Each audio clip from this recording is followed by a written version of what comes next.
Look, one of the themes we want to explore tonight on the panel is the whole concept of personal productivity. And just out of interest, Tom, in your business where it's a one-man band and you're managing millions of dollars, how do you go about organising yourself to be productive? Well, in a sense, I'm fortunate because my day is very much determined by when the stock market opens and closes. So I simply have to be there and ready to go at 10 a.m. and after 4 o'clock it all just stops. And in addition to that, I write a list of things to do and I cross them all off every day. Okay, sounds like a pretty straightforward vanilla approach, Lib. Sounds like he's the only person that writes it, takes everything off his list. Yeah, I do the list thing, but I try and be, the way I work is I try to be a little bit flexible with some kind of life-work balance, so that suits. Life-work balance. Well, look, we went out onto the street to actually ask Australians how they go about managing their time, being productive at work. Let's go and see what they've got to say, and then we'll have a bit of a discussion about it.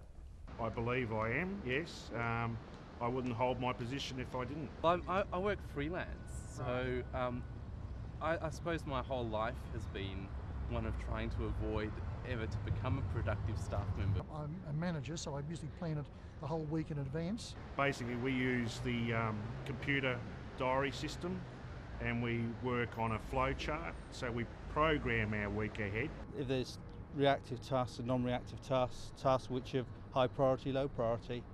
I just get in there and do what has to be done. I don't know, I just like to get on top of everything as much as I can every day. We're in hospitality, so if it's busy, it's you don't have time to plan, it's just customers there, do it. Honestly, maybe 30%.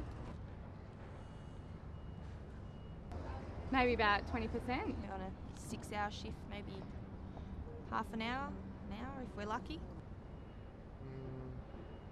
Around about between 10 and 15%. Too much time, really. Okay, Mr. Too Much Time there at the end has totally thrown me. But the freelancer, I thought, he's been trying to avoid it all his life. It's like, may the force be with the freelancer. Well, Phil, Noble, what do you think's going on there with these people and the way they go about it? Does it make sense what they're saying? I actually don't think it does. I'm quite taken back. I thought they'd be a lot more aware of the way they plan their time every day, and most people were a little bit vague about it, and I don't think they actually had a process that they go through on a day-to-day basis.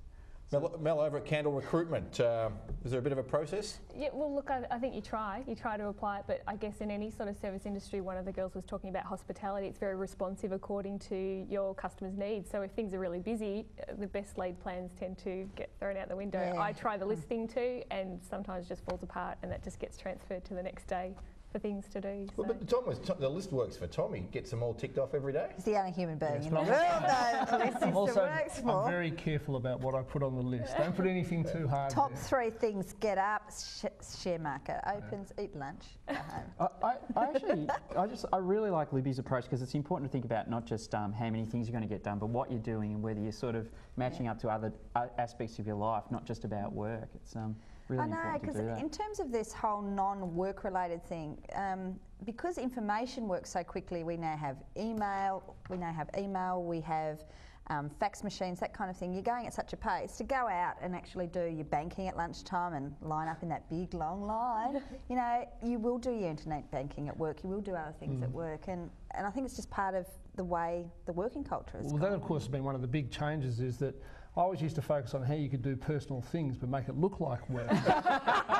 One of the things about email and surfing the net is, you're sitting there at a computer. I remember pre-internet, and we are going back a few years, where I used to train myself if I was a bit tired to be sort of asleep while on my telephone. and to the casual observer, I looked like I was talking to someone, but they didn't want to look a second time because then sometimes my head would hit the desk. One of the things that really struck me about it is that there's a lot of like getting things done, and getting things done is being productive. And I remember years ago someone saying to me, look, it's one thing to be out in the jungle out with the sickle, sort of, cutting through all the trees and sort of getting things done. But then someone climbed up to the top of the tree and I said, hang on, wrong jungle. Yeah, so the idea of like what actually is critical and the most valuable, at least taking a bit of time to do that, it's clearly got to be more important than just getting lots of things done.